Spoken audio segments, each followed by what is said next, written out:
तो जय हिंद प्यारे बच्चों, कैसे हैं आप लोग। उम्मीद करते हैं कि आप लोग अच्छे होंगे।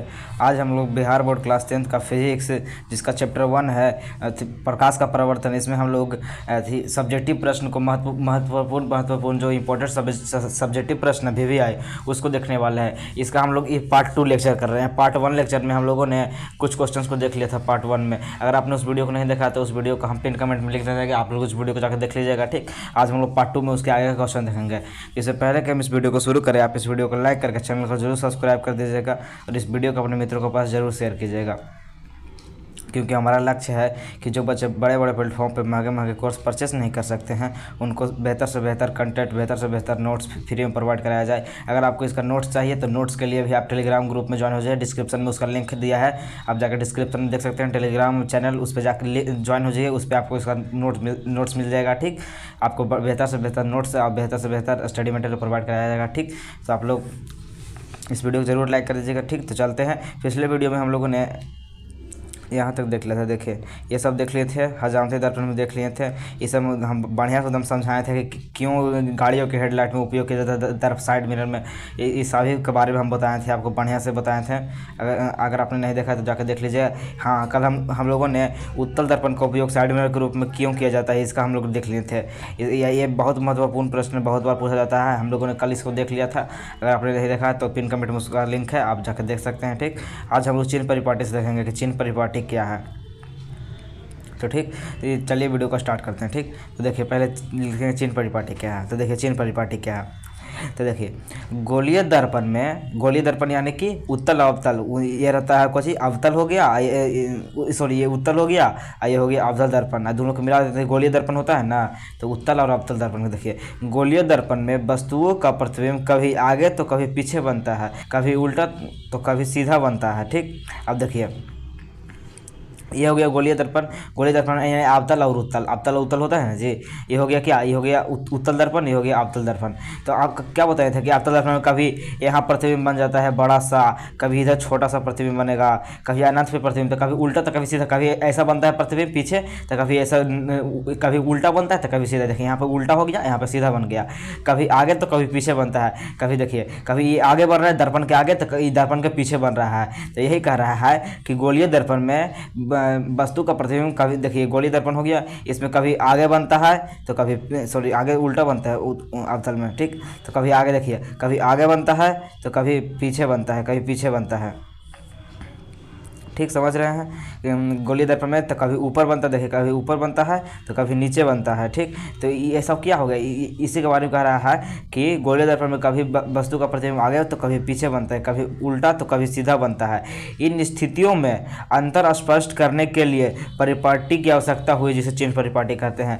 अर्थात जो हमारा ये गोलीय दर्पण हो गया, इसमें कभी ऊपर तो कभी नीचे, कभी आगे तो कभी पीछे प्रतिबिंब बनता है। तो इसी में अंतर स्पष्ट करने के लिए दोनों में क्या क्या अंतर होगा, यह अंतर को स्पष्ट करने के लिए एक परिपाटी की आवश्यकता हो, उसी को कहते हैं चिन्ह परिपाटी। ठीक, अब इसके अनुसार देखिए, इसके अनुसार समझिए। ठीक, चिन्ह परिपाटी का परिभाषा समझ गए कि गोलीय दर्पण में कभी ऊपर तो कभी नीचे प्रतिबिंब बनता है, कभी दायां तो कभी बायां प्रतिबिंब बनता है। इसी कुछ समस्या को दूर करने के लिए एक परिपाटी की आवश्यकता पड़ी, उसे चिन्ह परिपाटी कहते हैं। ठीक, इसके अनुसार सभी दूरियां ध्रुव से मापी जाती है। अर्थात ये दर्पण हो गया हमारे पास, ये हो गया इसका मुख्य अक्ष, ये हो गया यहाँ पे फोकस, ये हो गया यहाँ वक्रता केंद्र, ये हो गया यहाँ ध्रुव। तो सभी क्या पहले लिखा है कि सभी दूरियां ध्रुव से मापी जाती हैं। यहाँ सभी दूरियां यहाँ पी से मापी जाएगी, ध्रुव से। ठीक, सभी दूरियां ध्रुव से मापी जाती है।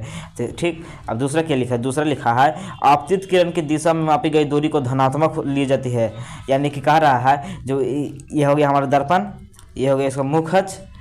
ठीक, मुख्य अक्ष हो गया, यहाँ पर हो गया फोकस, यहाँ पर हो गया सेंटर, यहाँ होंगे पी। ठीक, इसमें कह रहा है आपतित किरण, यानी हमेशा किरण, हम आपको कुछ ही बताए थे, दाएं साइड से इधर रंगा जाता है, इधर रंगा जाता है, और हमेशा किरण इधर से आता है, इधर से आपतित किरण आ गया। तो जो इधर से आपतित किरण आ रहा है इसके दिशा में हमेशा धनात्मक लिया जाता है, पॉजिटिव। और इसके विपरीत दिशा में इधर होता है, सॉरी गलत हो गया, देखिए फिर से समझिए। ये हो गया हमारा दर्पण, ये हो गया इसका मुख्य फोकस, मुख्य अक्ष। इसमें देखिए ये आपतित किरण इधर से आता है, फोकस से गुजर जाता है एफ से। ठीक, आपतित किरण ये हो गया सी। तो क्या हुआ आपतित किरण, आपतित किरण किधर है, ये हुआ आपतित किरण। तो यानी कि आपतित किरण जिधर से किरण आता है उससे निगेटिव लिया जाता है, इसे निगेटिव। और जिधर किरण नहीं आता उसे पॉजिटिव लिया जाता है, पॉजिटिव लिया जाता है। किरण आपतित किरण के विपरीत दिशा, ठीक। इधर से किरण आता है ना, देखिए आपतित किरण इधर से आ रहा है ना, इसे पॉजिटिव लिया जाएगा। अब आपतित किरण की दिशा हो गया ये, क्योंकि आपतित किरण इधर से आ रहा है, इसका विपरीत दिशा हो गया इधर, इधर पॉजिटिव लिया जाएगा। देखिए ध्यान से समझिए कैसे होता है। आप लोग बचपन पढ़े होंगे या फिर आप लोग कभी पढ़े होंगे निर्देशांक ज्यामिति के बारे में। ये हो गया बाई अक्ष, इसे बाई अक्ष माना जाता है। देखिए ये हो गया बाई अक्ष, बाई नीचे बाई डैश होता है, ठीक। ये हो गया बाई अक्ष और फिर एक्स अक्ष होता है। इस प्रकार से आप लोग 9th में पढ़े होंगे। ये होता है एक्स अक्ष, ठीक। ये हो गया एक्स अक्ष, इसे माना जाता है एक्स डैश, इसे माना जाता है एक्स, ठीक। ये हो गया। आपको क्या बताए थे, देखिए 9th में आप क्या पढ़े थे कि इधर एक्स है इधर पॉजिटिव होता है, एक्स इधर पॉजिटिव होता है, अब बाई यहाँ पॉजिटिव होता है, बाई ऊपर पॉजिटिव होता है, बाई ऊपर पॉजिटिव होता है, ठीक। एक्स इधर निगेटिव होता है, अब बाई नीचे निगेटिव होता है, बाई नीचे निगेटिव होता है, ठीक। बाई नीचे निगेटिव, बाई ऊपर पॉजिटिव, तो एक्स इधर पॉजिटिव, एक्स इधर निगेटिव। तो आपको बाई पे ध्यान नहीं देना है, आप बाई को भूल जाइए, बाई वाला को आप भूल जाइए, बाई वाला पे ध्यान नहीं देना है, ठीक। अब एक्स वाला पे ध्यान दीजिए, एक्स वाला में इधर पॉजिटिव होता है, इधर निगेटिव होता है। तो समझिए दर्पण होता है ना, दर्पण बीच में रखा जाता है, ये जो सेंटर है मूल बिंदु पी, इसी को ध्रुव माना जाता है, ठीक। तो जब भी इधर रहेगा, इधर किरण रहेगा, दर्पण के क्या होगा, माइनस में, चूंकि एक्स का मान इधर माइनस होता है, और जब प्रतिबिंब इधर बन रहा है तो इधर जितना भी चीज दर्पण की इधर जितना भी चीज हो गया ना, इधर इधर इस साइड में जितना भी चीज हो गया ना, उस सभी को क्या ऋणात्मक माना जाएगा, क्योंकि एक्स इधर ऋणात्मक है। इधर दर्पण के आगे हो गया, दर्पण के पीछे जितना भी सम होगा ना, इसे पॉजिटिव माना जाएगा, क्योंकि एक्स का मान इधर पॉजिटिव होता है। फिर ध्यान से समझिए, फिर से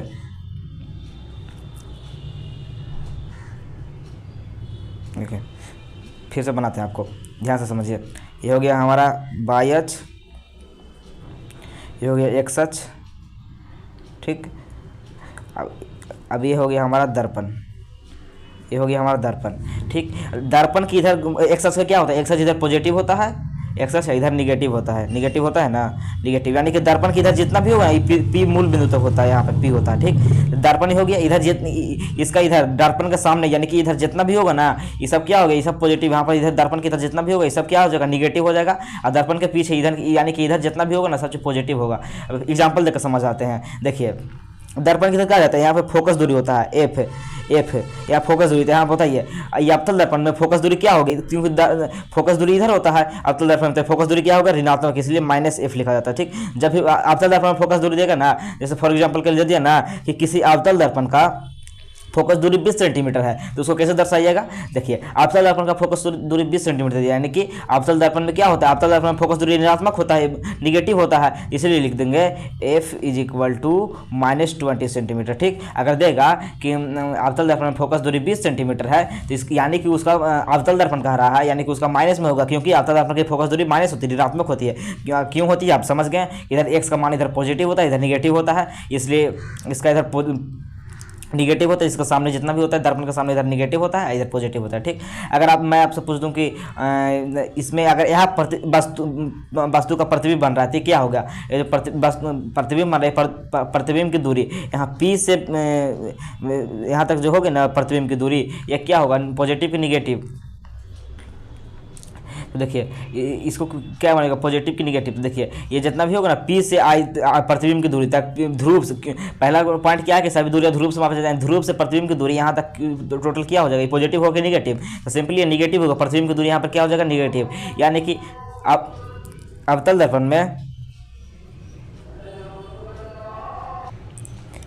तो समझ गए कि ये दर्पण हो गया, दर्पण में दर्पण मुख अक्ष हो गया, इसका इधर जितना भी होगा दर्पण के सामने, यानी कि आपतित किरण की दिशा में, इधर आपतित किरण होता है, यहाँ से फोकस से गुजरता है, तो आपतित किरण की दिशा में सब क्या होता है, निगेटिव होता है। आपतित किरण की दिशा में सब निगेटिव होगा, और जबकि आपतित किरण के विपरीत दिशा में, यानी कि इधर साइड को सब पॉजिटिव होगा, ठीक। उम्मीद करते हैं आपको समझ गए होंगे। अब देखिए अब अगला क्या कहा है कि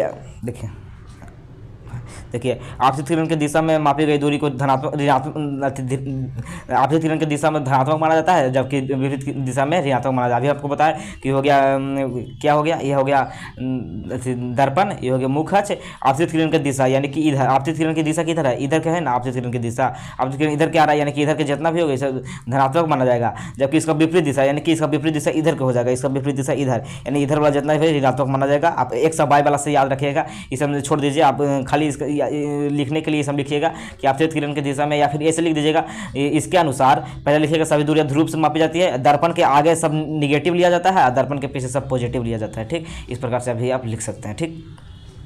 अच्छा देखिए चौथा पॉइंट क्या लिखा है, प्रधान अक्ष के ऊपर का धनात्मक मापा जाता है जबकि प्रधान अक्ष के नीचे का ऋणात्मक माना जाता है। यानी कि ये जो हमारा दर्पण हुआ, सॉरी देखिए ये हमारा दर्पण हुआ, इसमें क्या हुआ, मुख अक्ष या प्रधान अक्ष कहते हैं। इसके जो ऊपर होता है इसको धनात्मक माना जाता है, जबकि इसे जो नीचे होता है उसे ऋणात्मक माना जाता है। तो ऊपर हमेशा याद रखिएगा, ऊपर हमेशा काल्पनिक प्रतिबिंब बनता है, यानी कि पीछे बनता है। जो ऊपर होता है ऊपर वाला क्या माना जाता है, ऊपर वाला धनात्मक माना जाता है, जबकि नीचे वाला ऋणात्मक माना जाता है। ये कैसे माना जाता है इसे भी समझिए। देखिए ये हो गया हमारा, अरे यार हाँ हो गया, देखिए ये हो गया हमारा क्या, ये हो गया हमारा वाई अक्ष, ये हो गया हमारा एक्स अक्ष, एक सच बायस हो गया। अब हमारा दर्पण देखिए, ये हो गया हमारा दर्पण, ये हो गया हमारा दर्पण। अब एक्स को भूल जाइए, बाई को आप ध्यान में रखिए। अब एक्स को भूलिए, बाई को ध्यान में रखेंगे। तो बाई ऊपर क्या होता है, बाई का ऊपर सब मान क्या होता है, बाई का मान सब ऊपर क्या होता है, ऊपर पॉजिटिव होता है, बाई का मान ऊपर पॉजिटिव होता है, यानी कि इधर पॉजिटिव हो जाएगा ऊपर, और नीचे क्या होता है, नीचे इधर निगेटिव होता है, तो इधर निगेटिव हो जाएगा बाई का मान। यानी कि बाई का मान ऊपर पॉजिटिव और नीचे निगेटिव, इसीलिए हो जाएगा। यदि प्रतिबिंब ऊपर रुखे बन रहा है तो क्या हो जाएगा, ये हो जाएगा पॉजिटिव। यदि नीचे रुखे बन रहा है ऐसे तो क्या हो जाएगा, निगेटिव हो जाएगा। ठीक, याद रखिएगा।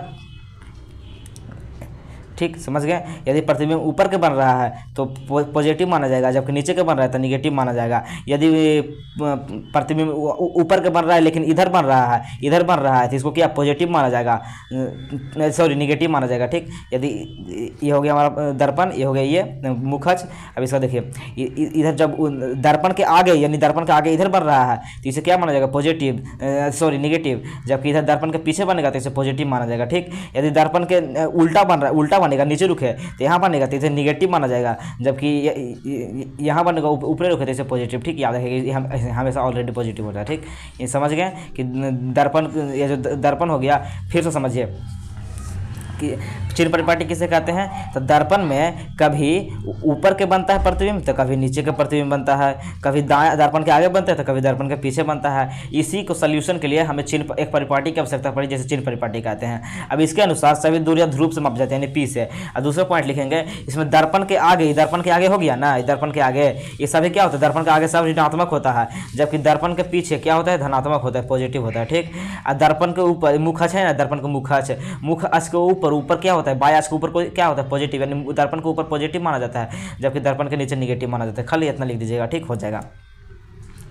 तो उम्मीद करते हैं आपको चिन्ह परिपाटी समझ में आया होगा। इसमें एक और चीज़ होता है, इसको ध्यान रखिएगा। एग्जाम्पल के लिए मान लेते हैं, ये हमारा दर्पण हो गया, ये हमारा इसका मुख अक्ष दे देते हैं, ये हो गया हमारा इसका मुख अक्ष, मुख अक्ष हो गया। ये हमारा बिंदु P, यहाँ F, यहाँ C। ठीक, यहाँ मान लिया जाए यहाँ एक वस्तु रखा है, इसका प्रतिबिंब यहाँ गया, फोकस से गुजरा। ठीक, यहाँ पे फोकस से जाएगा, सॉरी फोकस से जाएगा, फोकस से जाएगा, मुख अक्ष का समांतर चला जाएगा, यानी इसका प्रतिबिंब यहाँ पर बन रहा है।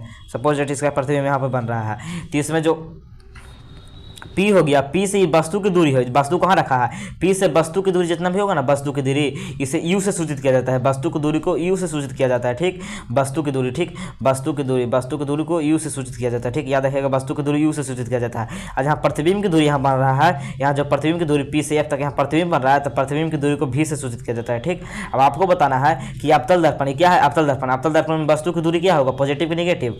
तो आप खुद बताइए कि अवतल दर्पण में वस्तु का दूरी पॉजिटिव होगा या निगेटिव। तो देखिए अवतल दर्पण है, तो अवतल दर्पण में इधर बन रहा है तो इधर क्या होता है, इधर सब निगेटिव होता है, तो ये सिंपली इसका -U हो जाएगा, वस्तु की दूरी हमेशा निगेटिव होता है। और जबकि ये नीचे बन रहा है, प्रतिबिंब नीचे बन रहा है, तो क्या बताएं थे, नीचे होता है निगेटिव ही माना जाता है, नीचे निगेटिव माना जाता है, ऊपर पॉजिटिव माना जाता है बाई अक्ष के अनुसार। तो यहाँ पर ये कह, ये भी निगेटिव हो जाएगा, भी निगेटिव हो जाएगा, यानी कि अवतल दर्पण में याद रखेगा वस्तु की दूरी और प्रतिबिंब की दूरी दोनों निगेटिव होता है। ठीक, अवतल दर्पण में -V होता है, -U होता है, U और V दोनों निगेटिव होता है अवतल दर्पण में। ठीक, याद रखेगा, अवतल दर्पण में वस्तु की दूरी और प्रतिबिंब की दूरी दोनों निगेटिव होता है।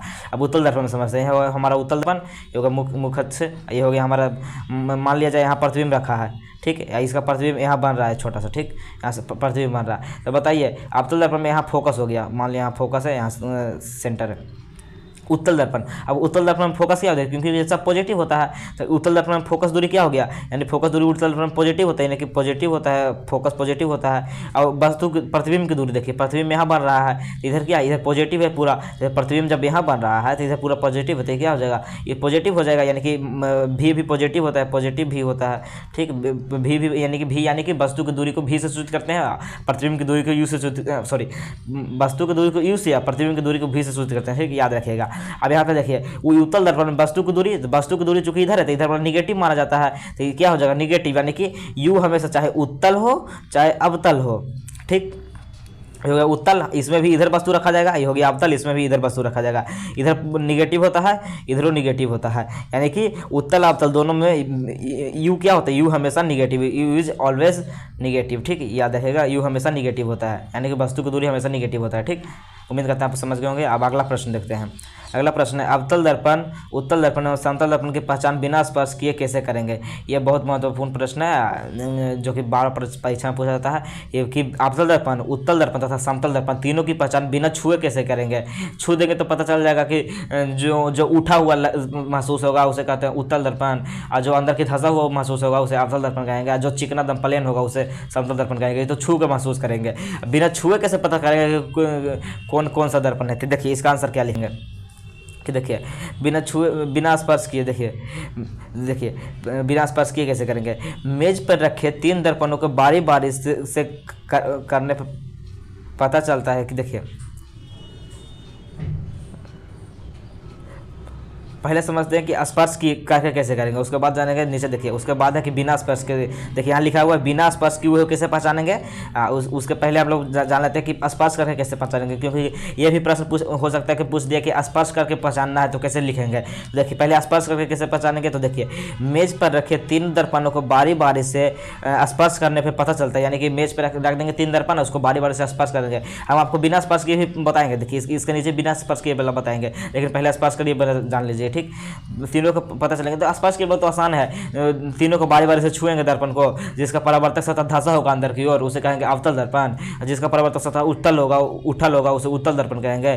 जो उभरा होगा उठल होगा यानी कि उभरा होगा ऐसा होगा उसे कहेंगे, उभरा हुआ है तो इसे कहेंगे उत्तल दर्पण। अंदर की ओर से धंसा हुआ है तो इसे कहेंगे अवतल दर्पण। जो समतल प्लेन होगा उसे कहेंगे समतल दर्पण, जिसका परावर्तक सतह समतल होगा उसे समतल दर्पण कहेंगे, ठीक। अब बिना स्पर्श की हो समझिए, बिना स्पर्श की कैसे करेंगे। तो देखिए इसके लिए बारी बारी से दर्पण के सामने वस्तु को लाया जाता है और नीचे नज़दीक और दूर करके अवलोकन किया जाता है। मतलब कि दर्पण के सामने, तीनों दर्पण के सामने बारी बारी से वस्तु को लाते हैं और उसको कभी आगे कभी पीछे कभी ऊपर कभी नीचे करके, मतलब कि सिरका के बार बार इधर उधर करके उसका मापते हैं कि कहाँ प्रतिबिंब बन रहा है, ठीक। तो देखिए इसके लिए बारी बारी से दर्पण के सामने वस्तु को लाया जाता है और नीचे नज़दीक और दूर करके अवलोकन किया जाता है, मापा जाता है कहाँ प्रतिबिंब बन रहा है। देखिए अब फिर इसका लिखेंगे अवलोकन किया जाता है। पहले क्या करें, तीनों के दर्पण के सामने वस्तु को लाएं, फिर आगे पीछे उसका करके अवलोकन करेंगे कहाँ कहाँ प्रतिबिंब बन रहा था। देखिए जिस दर्पण के सामने वस्तु को प्रतिबिंब बड़ा और छोटा होगा दोनों बनता है वह अवतल दर्पण होगा। हम आपको बताएं कि अवतल दर्पण ये हो गया अवतल दर्पण, इसमें वस्तु का प्रतिबिंब छोटा भी बनता है बड़ा भी बनता है, वस्तु के समान बनता है। देखिए तो पहले अवतल दर्पण के सामने वस्तु ले जाएंगे, कभी यहाँ पहले वस्तु यहाँ रखेंगे फिर यहाँ रखेंगे, ये हो गया हमारा एफ, ये हो गया हमारा सी हो जाएगा, ठीक। जब हम यहाँ रखेंगे, देखिए जब हम एफ और पी के बीच है, यहाँ पी होता है तो पी के बीच रखेंगे तो इसका प्रतिबिंब पीछे बनता है, यहाँ पर जानवे करते हैं जब बड़ा बनता है। और जब हम यहाँ रखते हैं तो इसका प्रतिबिंब इधर छोटा बनता है, ठीक, इधर छोटा बनता है। यानी कि समय क्या पता चलता है कि कभी वस्तु का बड़ा प्रतिबिंब बनता है तो कभी छोटा प्रतिबिंब बनता है, किसमें, अवतल दर्पण में। यानी कि जब वस्तु के सामने प्रतिबिंब को बड़ा और छोटा दोनों होगा वह क्या होगा, अवतल दर्पण। जिसमें बड़ा और छोटा दोनों प्रतिबिंब बनेगा होगा अवतल दर्पण। ये बिना स्पर्श के पहचान रहे हैं, देख के कि प्रतिबिंब बना के पहचान रहे हैं। और दूसरा देखिए, जिस दर्पण के सामने वस्तु का प्रतिबिंब हमेशा छोटा बनता है उसे उत्तल दर्पण कहेंगे। हम आपको बताए थे कि ये होता है उत्तल दर्पण, ये होता है सॉरी ये अवतल बन गया, ये होता है उत्तल दर्पण इस प्रकार से। ये हो गया इसका मुख अक्ष, ये हो गया इसका पी ध्रुव, यहाँ पे ध्रुव हो गया, ये हो गया फोकस, ये हो गया वक्रता केंद्र। हम आपको बताए थे कि वस्तु चाहे कहीं भी इसका प्रतिबिंब हमेशा छोटा हो यहाँ पे बनता है एफ और पी के बीच।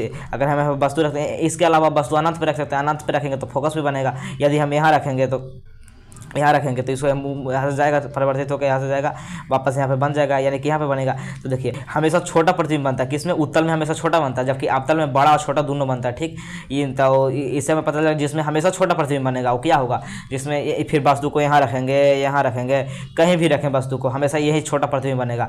तो वस्तु को कहीं भी रखें हमेशा छोटा प्रतिबिंब बनेगा, तो क्या होगा, उत्तल दर्पण। ठीक, अवतल दर्पण में बड़ा छोटा दोनों बनता है, जबकि उत्तल दर्पण में सिर्फ छोटा प्रतिबिंब बनेगा। और जिस दर्पण में वस्तु का समान प्रतिबिंब बराबर बनता है, यानी कि हमेशा वस्तु प्रतिबिंब होता है जो बराबर का बनता है, वस्तु का प्रतिबिंब होता है जो बराबर हाइट का बनता है, उसे क्या कहते हैं, समतल दर्पण। हम आपको बताए थे कि समतल दर्पण में हमेशा बराबर हाइट का प्रतिबिंब बनता है। फॉर एग्जाम्पल के लिए हमारा समतल दर्पण हो गया, हमारा समतल दर्पण हो गया, इसको पीछे से कलर कर दीजिए, जैसे कलर कर दिए। ठीक, कलर कर दिए, यहाँ पे हो गया इसका समतल जगह हो गया, यहाँ पे वस्तु को रख दिए तो इसका रिफ्लेक्शन होता है, फिर यहाँ से इसका निकलता है किरण और यहाँ पे आके बनता है इसका प्रतिबिंब। हमको बताया था इसका किरण खींचते समय, तो इसमें आपको क्या पता है कि ये हो गया समतल दर्पण, ये हो गया यहाँ पे वस्तु, तो इसका पीछे प्रतिबिंब समान आकार का बनता है। आप आईना में लीजिएगा, देखिएगा जितना बड़ा आपका शरीर होगा उतने बड़ा ही दिखाएगा। आप आईना में 5 सेंटीमीटर लंबा पेंसिल भी लीजिएगा, उसको दिखाइएगा आईना में, तो समान आकार का मतलब 5 सेंटीमीटर का प्रतिबिंब बनेगा। ठीक, तो समझ गए। देखिए फिर से समझिए, जिसमें बड़ा बनेगा, बड़ा, जिसमें बड़ा और छोटा, पहले क्या करेंगे, पहले अवलोकन करेंगे कि आगे पीछे उसका वस्तु को सिरका के तीनों दर्पण के सामने अवलोकन कर लेंगे, और जिसमें बड़ा छोटा बनेगा क्या होगा, अवतल होगा। अवतल हम डायरेक्ट अवतल दर्पण का चित्र बना देते हैं। ठीक, ये हो गया अवतल होगा। ठीक, जिसमें बड़ा छोटा दोनों बनेगा अवतल होगा, जिसमें सिर्फ छोटा बनेगा वो क्या होगा, जिसमें सिर्फ छोटा बनेगा उत्तल होगा, और जिसमें उत्तल होगा, जिसमें हमेशा बराबर बनेगा, जिसमें हमेशा बराबर बनेगा क्या होगा, समतल दर्पण होगा, किसी प्रकार से समतल दर्पण। ठीक, उम्मीद करते हैं आपको समझ में आया होगा। अब अगला प्रश्न देखिए, अगला आप कितना प्रश्न है, 1 2, अब बस 2 प्रश्न देखिए। इस प्रश्न को देखिए, क्वेश्चन है कि एक अवतल दर्पण के सामने कागज के टुकड़े को कहां पर रखा जाए कि जलने लगे, यह घटना क्यों होती है। ठीक, कारण लिखे, यानी कि कह रहा है एक अवतल दर्पण में हम कागज के टुकड़े को कहां रखें कि वह जलने लगा, यह घटना क्यों होता है। तो देखिए हम आपको पिछला वीडियो में हम आपको बताए थे अथी वाला में, जब हम अथी बता रहे थे उसमें सोलर कुकर के बारे में, तो हम आपको बताया था कि ये अवतल दर्पण होता है। इसमें यहाँ पे ये हो गया मुख अक्ष, ये हो गया इसका पी ध्रुव होता है, यहाँ पे ध्रुव हो गया, ये हो गया इसका एफ मुख फोकस, ये हो गया इसका सी सेंटर। हम आपको बताए थे कि इसमें मुख अक्ष का समांतर आ रही सभी किरणें फोकस से गुजरती है, यानी कि जितना भी मुख अक्ष का समांतर किरण फोकस पे जाएगा, इधर मुख अक्ष का समांतर फोकस पे, मुख अक्ष का समांतर फोकस पे, यानी कि फोकस पे ढेर सारा किरण आकर जमा होता है। इतना किरण आता है कि यहाँ पे बहुत सारा हीट उत्पन्न होता है, इसलिए अगर यहाँ पे कागज को हम रख देंगे तो कागज जलने लगेगा। ठीक, क्यों होता है, क्योंकि मुख के समांतर आ रहे प्रकाश की किरण सभी फोकस पे से गुजरता है। अगर यदि हम फोकस पे रख देंगे तो बहुत सारा किरण आएगा और सभी टकरा के दर्पण से फोकस पे आएगा, फोकस पे ज़्यादा हीट उत्पन्न होगा, जल जाएगा। ठीक, तो इसका आंसर लिखेंगे कि देखिए फोकस पर रखने पर कागज जलने लगता है। फोकस पर रखने पर पूछा था कि कहाँ पर रखेंगे तो कागज जलने लगेगा, तो फोकस पर रखने पर कागज जलने लगेगा, क्योंकि अवतल दर्पण में प्रधान अक्ष यानी मुख अक्ष के समांतर आ रही प्रकाश की किरण परावर्तन के बाद एक बिंदु पर जमा होता है, यानी कि फोकस से होकर गुजरता है। ठीक, इसलिए कागज को जलने लगता है, क्योंकि वहाँ ये हो गया अवतल दर्पण, ये हो गया इसका फोकस। यदि आप फोकस पे रखते हैं तो मुख अक्ष का सारा समांतर आएगा, फोकस से गुजरेगा, फोकस पर ज़्यादा हीट उत्पन्न होगा, ज़्यादा हीट उत्पन्न होने के कारण यहाँ जलने लगेगा। ठीक, उम्मीद करते हैं आपको समझ में आया होगा। अब हमारा अगला प्रश्न है, अवतल दर्पण में सिद्ध करें F is equal to R/2। ठीक, तो ये देखिए इसे बनाने के लिए हमने आपको बताया था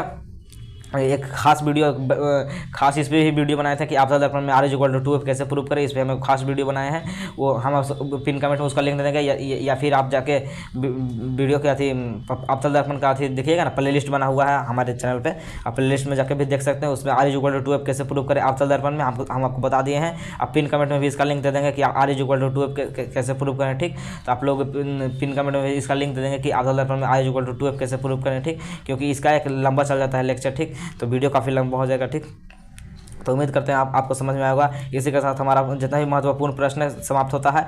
देखिए कुछ इस प्रकार से इसका PDF है। आपको अगर इसका PDF चाहिए तो आप जाकर टेलीग्राम में ज्वाइन हो जाइए, आपको ये पूरा PDF मिल जाएगा। आप टेलीग्राम में ज्वाइन हो जाइए, आपको ये पूरा PDF मिल जाएगा टेलीग्राम में आपको। ठीक, आप लोग टेलीग्राम का लिंक डिस्क्रिप्शन में दिया हुआ है, आप वहाँ पर ज्वाइन हो जाइए, आपको ये PDF मिल जाएगा। तो उम्मीद करते हैं आपको समझ में आएगा हो। अगर आपको क्वेश्चन समझ में आएगा तो इस वीडियो को लाइक करके चैनल को जरूर सब्सक्राइब कर दीजिएगा और ठीक। तो और इस वीडियो को अपने मित्रों के पास जरूर शेयर कीजिएगा ठीक। और खास करके जो बच्चे बड़े बड़े प्लेटफॉर्म पर महंगे कोर्स परचेस नहीं कर पाते हैं या फिर कोर्स नहीं लेना चाहते महंगे, उनके पास जरूर शेयर कीजिएगा ठीक। आप देखिए, इसके बाद हम लोग करेंगे सुपर बोर्ड मॉडल प्रश्न। सुपर बोर्ड मॉडल प्रश्न ये हो गया हमारा जितना भी महत्वपूर्ण प्रश्न होता है ना, जो बार बार परीक्षा में पूछा जाता है, ये हो गया। अब हम लोग इसका सुपर बोर्ड मॉडल प्रश्न देखेंगे। यानी कि सुपर बोर्ड मॉडल प्रश्न में क्या होगा ना, ये हो गया हमारा प्रश्न जितना भी अति पूछा गया था ना, जितना भी पूछा जाता है ना, जैसे किताब में हर एक किताब में हर एक छोटा मोटा टेस्ट में पूछा जाता है, ये सब महत्वपूर्ण प्रश्न हो गया। इसी में से कुछ प्रश्न आता है जितना भी 2014 से लेकर के 2024 तक ठीक, 2024 तक जितना भी सब्जेक्टिव प्रश्न पूछा गया है चैप्टर 1 से, प्रकाश के परावर्तन से जितना भी सब्जेक्टिव प्रश्न पूछा गया है सभी का हम लोग उसमें देखेंगे। जितना भी पूछा गया है A to Z देखेंगे कि हमसे बनता है कि नहीं, क्योंकि हम लोग इतना प्रैक्टिस कर लिए हैं। अब तो हमसे बन जाना चाहिए सभी। तो 2014 से लेकर के 2024 तक के जितना भी है वो सभी हम लोग देखेंगे। और फिर और हमारे उसमें हम लोग मॉडल पेपर का भी देखेंगे। 2023, 2024 से 2021, 2020 से लेकर के 2024 का मॉडल पेपर का प्रश्न देखेंगे। 2020 से 2024 तक जो मॉडल पेपर होता है, मॉडल पेपर जिसमें चैप्टर 1 से प्रकाश का परावर्तन से जितना भी प्रश्न पूछा गया है 4-5 मॉडल पेपर का सेट करवाएंगे, जिसमें जितना भी पूछा गया ना चैप्टर 1 से उस सभी में से क्वेश्चन ले आएंगे। और क्वेश्चन बैंक 2014 से लेकर 2024 तक जितना भी पूछा गया चैप्टर 1 से प्रश्न, सब्जेक्टिव प्रश्न सभी को लिए ऑब्जेक्टिव हम करा दिए हैं। आप जाके प्ले लिस्ट में देख सकते हैं वीडियो ठीक।